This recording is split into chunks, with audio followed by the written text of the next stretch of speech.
EVM மெஷின்ல டெக்னிக்கலான முறைகேடுகள் வாய்ப்பு இருக்குன்னு சொல்லி முன்னாள் தலைமை தேர்தல் அதிகாரி தெரிவிச்சிருக்கக்கூடிய இந்த தகவல் இந்த இவிஎம்மின் மீது இருக்கக்கூடிய குறைபாட்டை இன்னும் அதிகரிக்க வச்சிருக்கு. மேலும் பல மேலை நாடுகள் இந்த இவிஎம் முறையவே தடை பண்ணியிருக்காங்க. இன்னும் நம்ம இந்திய நாட்டில் இந்த இவிஎம் பத்தி நிறைய குறைபாடுகளையும் குற்றச்சாட்டுகளையும் எடுத்து வச்சிட்டு இருக்காங்க. அப்ப இந்த இவிஎம் மிஷின் மீது இருக்கக்கூடிய மிக முக்கியமான குற்றச்சாட்டுகள் என்ன, அதில் இருக்கக்கூடிய குறைபாடுகள் என்ன, இந்த இவிஎம் பயன்படுத்தி எவ்வாறு பாஜக தன்னுடைய ஆட்சியை மறுபடியும் உறுதி பண்ணிட்டு இருக்காங்கிற பல தகவலை தான் இன்னைக்கு இந்த காணொலியில பார்க்க போறோம். தமிழ் குரல் நேயர்களுக்கு வணக்கம்.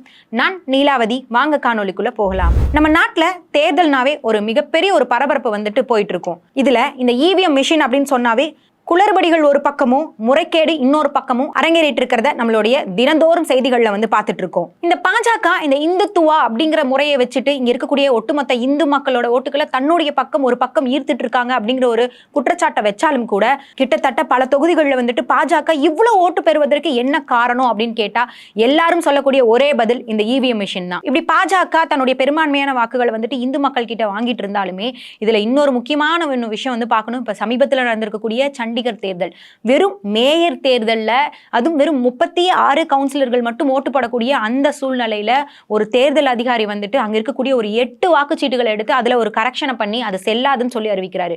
அப்பட்டமா அங்க இருக்கக்கூடிய சிசிடிவில பதிவாகி இருக்கக்கூடிய அந்த காட்சிகளை வச்சு உச்சநீதிமன்றம் வரைக்கும் அந்த வழக்கை எடுத்துட்டு போறாங்க. அந்த வழக்குல உச்சநீதிமன்ற நீதிபதி தன்னுடைய உச்சபட்ச அதிகாரமாக இருக்கக்கூடிய ஆர்டிகல் 142 இந்த கம்ப்ளீட் ஜஸ்டிஸ் அப்படிங்கிறது மூலமாக இந்த தேர்தலுக்கு மிகப்பெரிய ஒரு உத்தரவையும் கொடுத்திருக்காங்க. அதாவது அந்த 8 வாக்குச்சீட்டுகளை மறுபடியும் கணக்குல எடுத்து அங்க இருக்கக்கூடிய தேர்தலில் மறுபடியும் கவுண்ட் பண்ணி இப்ப ஆம் ஆத்மி வெற்றி பெறுவதற்கான ஒரு முக்கியமான சூழ்நிலையை உச்சநீதிமன்றம் ஏற்படுத்தி கொடுத்திருக்கு. வெறும் 36 கவுன்சிலர்கள் இருக்கக்கூடிய இந்த தேர்தலிலே இவ்வளோ பெரிய முறைகேடை ஏற்படுத்தி இருக்கிறாங்க பாஜக. அப்ப இந்த இந்தியா முழுவதும் நடக்கக்கூடிய தேர்தலில் இவங்க எந்தெந்த மாதிரியான திட்டங்கள் எல்லாம் எந்தெந்த மாதிரியான சூழ்ச்சிகளை எல்லாம் ஏற்படுத்தி தன்னுடைய ஆட்சியை மறுபடியும் தொடர்றதுக்காக இப்ப இந்த இவிஎம் மிஷினை வச்சுதான் அவங்களோட இந்த மிக முக்கியமான இந்த ஓட்டுகளை தன்னுடைய பக்கம் ஈர்க்கக்கூடிய இந்த திட்டத்தை இப்ப செயல்படுத்திட்டு இருக்காங்க. இந்திய நாட்டை பொறுத்த வரைக்கும் தற்போது நடக்கக்கூடிய விவசாயிகள் போராட்டம், இதற்கு முன்னாடி நடந்திருக்கக்கூடிய விவசாயிகள் போராட்டம், இந்த பட்ஜெட்ல நமக்கு சரியான நிதியை ஒதுக்கப்படாத நிலை, இன்னும் இந்த சென்ட்ரல் கவர்மெண்ட்டை பத்தி நிறைய குறைபாடுகளை சொல்லிட்டே இருக்கலாம். மிக முக்கியமாக இந்த மோடி ஆட்சியின் மீது இருக்கக்கூடிய பல குறைபாடுகளை இன்றளவு மக்களும் மற்றும் பல அரசியல் கட்சி தலைவர்களும் பேசிட்டே இருக்கலாம்.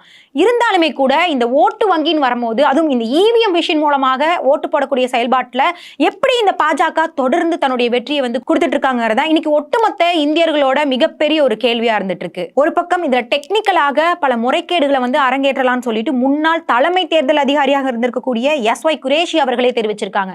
ஒரு எலெக்ஷன் கமிஷனோட ஹெட்டா இருக்கக்கூடிய ஒரு தலைவரே இந்த மாதிரி ஒரு ஸ்டேட்மெண்ட்டை வெளியிட்டு இருக்கும் போது அப்ப இந்த எலெக்ஷன் கமிஷன் நடத்தக்கூடிய இந்த இவிஎம் மிஷின்ல எந்த அளவுக்கு முறைகேடுகள் இருக்குன்னு சொல்லிட்டு அப்பட்டமா இங்க இருக்கக்கூடிய எல்லா பொதுமக்களுக்கும் புரிஞ்சிட்டு இருக்கு. சண்டிகர்ல நடந்திருக்கக்கூடிய இந்த தேர்தல் முறையை பார்த்ததுமே எல்லாருக்குமே வெளிப்படையா புரிஞ்சிருச்சு இந்த பாஜக தன்னுடைய ஆட்சியை நிலைநிறுத்துவதற்காக எந்த மாதிரியான ஒரு கீழ்த்தரமான விஷயத்துல கூட ஈடுபடுவாங்கன்னு சொல்லிட்டு.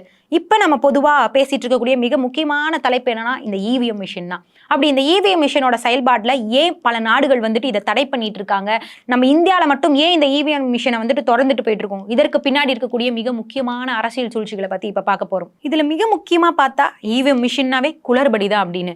இதை பத்தி காங்கிரஸ் கட்சியோட மூத்த தலைவராக இருக்கக்கூடிய ஜெயராம் ரமேஷ் அவர்கள் தேர்தல் ஆணையம் இந்த இவிஎம் மிஷின் மீது எழுந்திருக்கக்கூடிய குற்றச்சாட்டுகளை பத்தி எதிர்கட்சிகள் கிட்ட பேசக்கூட தயாராக இல்லைன்னு சொல்லிட்டு ஒரு கருத்தை தெரிவிச்சிருக்காரு. ஆனா அதே கட்சியை சேர்ந்திருக்கக்கூடிய கார்த்திக் சிதம்பரம் அவர்கள் இந்த இவிஎம் மிஷினை யாருமே ஹேக் செய்ய முடியாதுன்னு சொல்லியும் அது எந்த ஒரு நெட்வொர்க்கோடமே கனெக்ட் ஆகலன்னு சொல்லியிருக்காரு. இப்படி ஒரு விதத்துல பார்க்கும்பொழுது இதுக்கு பத்தின ஒரு சின்ன சின்ன நல்ல விஷயங்களை சொல்றாங்க, இன்னொரு பக்கம் பார்க்கும்பொழுது இதை பத்தி அதிகமான குறைபாடுகளையும் சொல்லிட்டு இருக்காங்க. ஆனா வளர்ந்து வந்த பல நாடுகள் இந்த இவிஎம் மிஷின் மூலமாக வாக்களிக்க வேண்டாம்னு சொல்லிட்டு கைவிட்டு இருக்காங்க. இது மட்டும் இல்லாம அறிவியல் பூர்வமாக இந்த இவிஎம் மிஷினோட மோசடியை குறித்து சுப்பிரமணிய சாமியை நீதிமன்றத்துல நிரூபிச்சும் காமிச்சிருக்காரு. தேர்தல்ல பதிவான வாக்குகளுக்கும் எண்ணப்பட்ட வாக்குகளுக்கும் 383 தொகுதிகளில் வாக்கு வித்தியாசம் இருக்குன்னு சொல்லி அசோசியேஷன் ஃபார் டெமோக்ராட்டிக் ரெஃபார்ம் மற்றும் காமன் காசஸ் சேர்ந்து போடப்பட்ட வழக்கு இப்படி இன்று வரைக்குமே விசாரணைக்கே வராம இருக்குது. இந்த முக்கியமான வழக்கு ஏன் விசாரணைக்கு வரல, ஏன் பதிவுத்துறை இந்த வழக்கை முடக்கி வச்சிருக்காங்கன்னு சொல்லி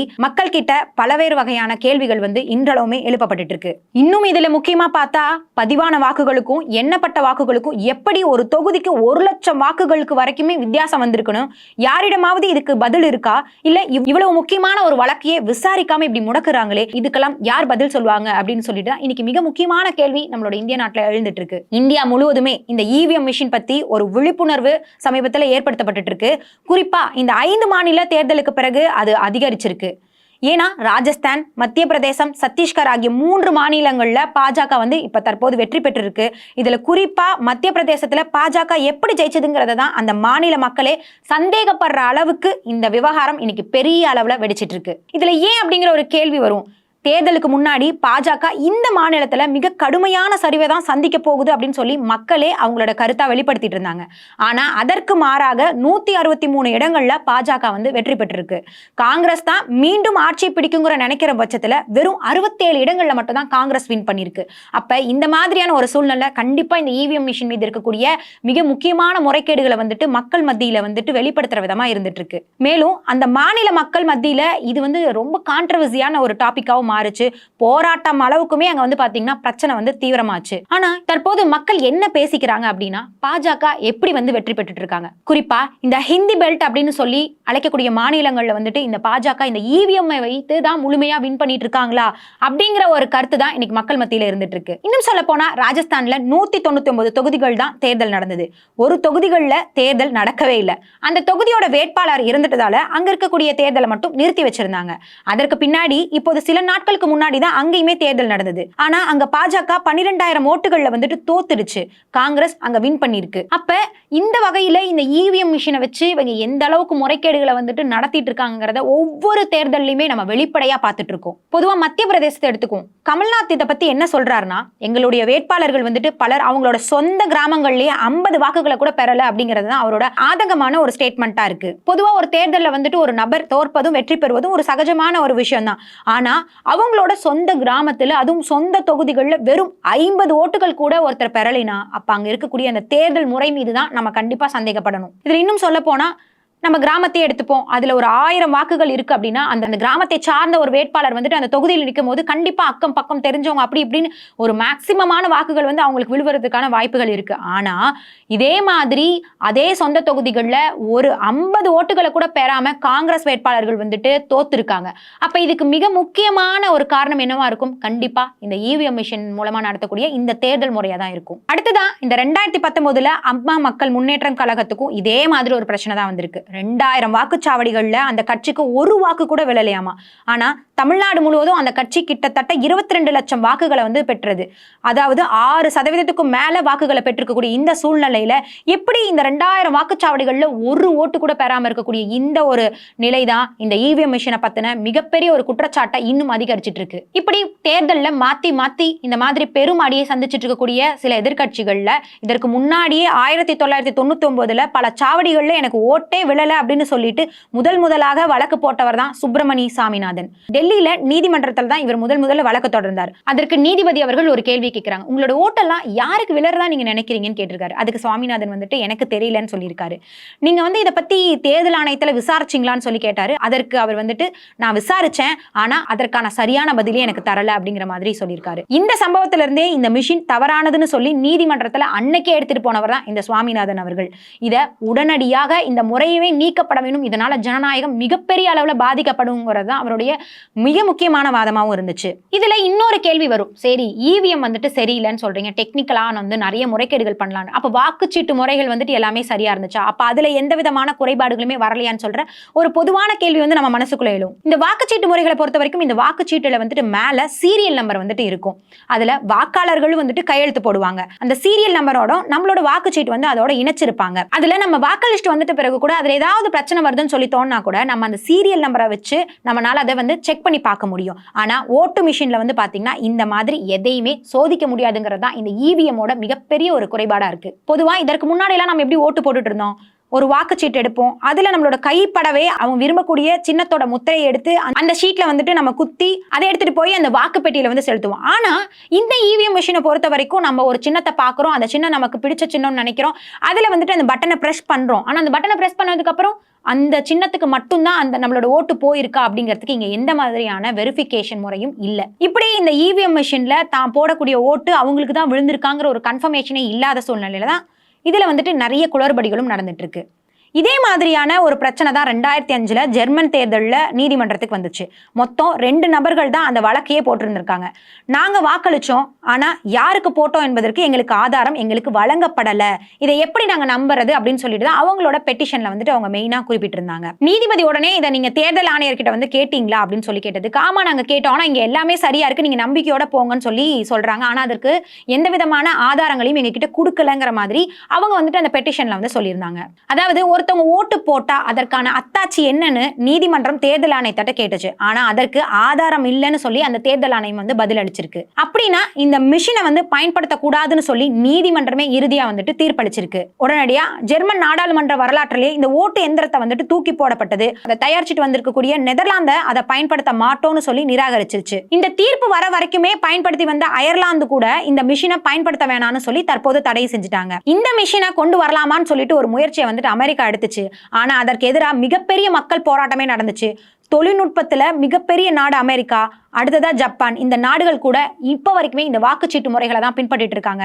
ஆனா நம்மளோட இந்திய நாடு இவங்களோட அரசியல் சூழ்ச்சிக்காக இந்த இவிஎம் மிஷினை இப்ப வரைக்குமே கண்டினியூ பண்ணிட்டு இருக்கோம். 2009 ஜிவி நரசிம்மா அப்படிங்கிற ஒருத்தர் வந்து ஒரு நூல் எழுதியிருக்காரு. அந்த நூலை படிச்சுட்டு வந்த அத்வானி அவர்கள் வந்துட்டு ஒரு வழக்க போடுறாங்க. அந்த வழக்கின் அடிப்படையில தான் voter verifiable paper audit trail அப்படிங்கிற ஒரு புதிய முறையை வந்துட்டு இந்த இவிஎம் மிஷின்ல வந்துட்டு இணைக்கிறாங்க.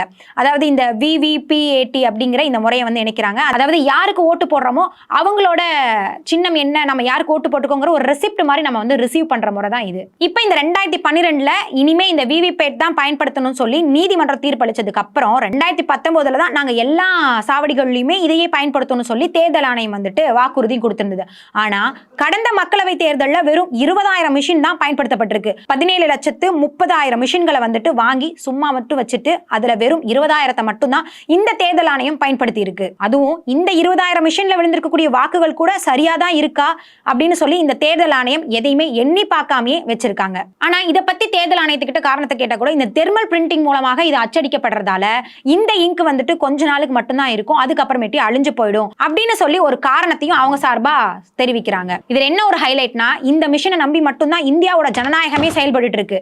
இது எவ்வளவு பெரிய மோசடி அப்படிங்கறத உணராமையே இந்த இவிஎம் மிஷினை வந்துட்டு இப்ப வரைக்குமே நம்ம பயன்படுத்திட்டு வந்துட்டு இருக்கோம். இந்த வகையில இந்த இவிஎம் மிஷினை பத்தி பல்வேறு வகையான குறைபாடுகளும் குற்றச்சாட்டுகளும் எழுந்துகிட்டே இருந்தாலும் கூட ஏன் பல மேலை நாடுகள்லாம் இதை தடை செஞ்ச பிறகு கூட நம்ம இந்தியாவில் இதை தடை செய்வதற்கு ஏன் யோசிக்கிறாங்க?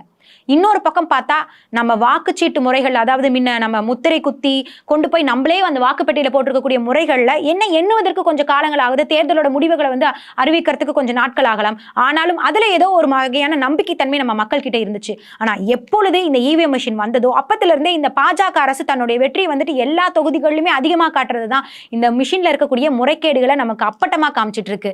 அதனாலதான் இந்த சண்டிகர் தேர்தலை பார்த்து இப்ப நம்ம இந்திய மக்களே சரி இனி அடுத்த தேர்தலையும் இதே மாதிரி தான் இந்த பாஜக அரசு வந்து நடத்த போறாங்க அப்படிங்கிற ஒரு அச்சத்திலே தான் இருந்துட்டு இருக்காங்க. ஒரு ஜனநாயகத்தோட மிக முக்கியமான அம்சமே இந்த ஓட்டிங் சிஸ்டம் தான். நம்மள யார் ஆள போறாங்கிற ஒரு தலைவரை தேர்ந்தெடுக்கிறது தான் நம்ம இந்திய நாட்டை மிகப்பெரிய அளவுல கொண்டு போறதுக்கு மிக முக்கிய ரீசனமா இருக்கக்கூடிய இந்த ஓட்டிங் சிஸ்டத்திலேயே இவ்வளோ பெரிய முறைகேடுகள் நடந்துட்டு இருக்கிறது தான். இங்க இவ்வளோ மக்கள் படிச்சிருந்தும், இங்க இவ்வளோ சயின்டிஸ்ட் இருந்தும், இவ்வளோ நீதித்துறைகள் வளர்ந்திருந்துமே இந்த ஓட்டிங் மிஷின்ல ஏன் இந்த அளவுக்கு குறைபாடு வச்சிருந்தும் இதை ஏன் நீக்கலங்கிறதா ஒரு சாதாரண ஒரு பாமர மக்களோட கேள்வியா இருந்துட்டு இருக்கு. அதுவும் முன்னாள் தேர்தல் ஆணையத்தோட தலைமை அதிகாரியே வந்துட்டு அதுல டெக்னிக்கலான ஒரு ஃபால்ட் வரதுக்கு அதிகமான ஆப்பர்ச்சுனிட்டிஸ் இருக்குன்னு சொல்லியிருக்கக்கூடிய இந்த ரீசன் இன்னுமே இந்த இவிஎம் மிஷினை பத்தி நம்மள நிறையவே யோசிக்க வச்சிருக்கு. எது எப்படியோ ஜனநாயகத்தோட ஆட்சி சரியாக இருக்கணும்னா இந்த ஓட்டிங் சிஸ்டத்தை மாத்தினா மட்டும்தான் அது முடியும். இந்த டெக்னிக்கலா இவங்க பண்ணக்கூடிய இந்த மாதிரியான முறைகேடுகள் நம்ம நாட்டோட ஜனநாயகத்துக்கு மிகப்பெரிய ஒரு ஆபத்தை ஏற்படுத்துங்கிறதுல எந்த விதமான மாற்று கருத்துமே இல்லை.